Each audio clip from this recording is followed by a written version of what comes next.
ठाकरे युद्धात जिंकले, तहात सुद्धा जिंकलेच. हिंदी सक्तीची गेली मळमळ, मराठीची आली कळवळ. राजा उदार झाला, हाती भोपळा दिला, असे म्हणतात ते उगीच नाही. लाडकी बहीण योजना सरकारच्या मानगुटीवर बसली. सगळ्या योजनांचे पैसे फिरविले. त्यामुळे विकास निधीसाठी पैशाचे झाड हलवूनही 4 आणे मिळेनात. लोकांचे लक्ष भरकटविण्यासाठी हिंदी सक्तीची नौटंकी केली. आता नौटंकी म्हटल्यावर धोरण वगैरेचा पालापाचोळा उडतो. परंतु नुसत्या शक्यतांनी मुंबईत, महाराष्ट्रात मराठी माणूस एकवटला. गेले 20 वर्षे उद्धवराज यांच्यामधून विस्तव सुद्धा शिरण्याचे धाडस करत नव्हता. एकच आमचा अजेंडा, फक्त मराठी झेंडा म्हणत सर्व हेवेदावे, भावकीतले वाद बाजूला सारून रणांगणात उतरले. त्याचा परिणाम असा झाला की मराठी अजेंडा मजबूत झाला. गेली 3-4 वर्षे ईडी, सीबीआयच्या ओझ्याखाली महाराष्ट्र दबला होता. ती भीती भाजपनेच आपल्या पायावर धोंडा टाकून घालविली. हे गणित अवघड जाईल असे चाणक्य मनोमन घोळवत होता. पण त्याला माहिती झाले नाही की समोर चाणक्याचे गुरु आहेत. ठाकरेंच्या जवळकीने सर्वच पक्ष कामाला लागले. प्रत्येकाला मुंबई मोर्चात आपला झेंडा फडकावताना पाहायचा आहे. त्यामुळे ज्यांना ठाकरेंचे वावडे ते सुद्धा मोर्चाच्या तयारीला लागले. तसे मोर्चा सभा उधळण्याचा कोणालाही लोकशाहीत अधिकार नाही. परंतु महाराष्ट्रात व राष्ट्रात सध्या औषधालाही लोकशाही शिल्लक नाही. पण लोकांचा रेटा हीच लोकशाही भाजपला उमगले. त्यामुळे त्यांनी ताकानेच तोंड पोळून घेतले.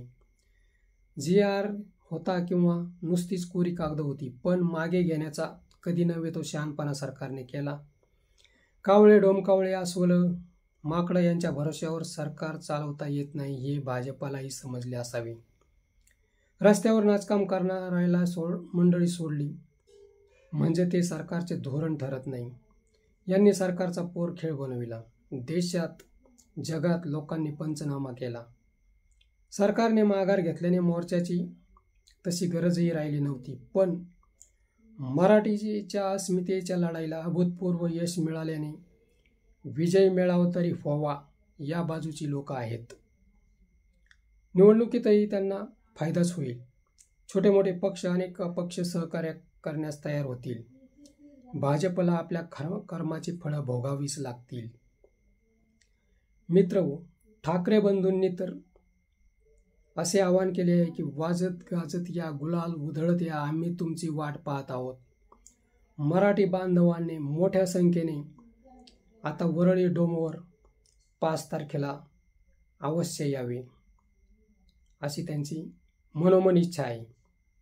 आणि मराठीसाठी ते काही चुकीचेही नाही.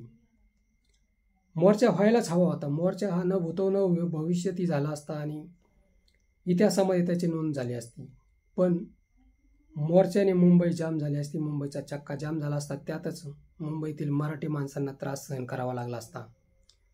परंतु ते काम मनोज जरांगे पाटील 29 ऑगस्टला करणारच आहेत. त्यामुळे अनेक वेळा मुंबई बंद करणे किंवा मुंबईत मोर्चे काढणे हे लोकांच्या आणि मराठी माणसांच्या हिताच्या दृष्टीने चुकीचे आहे.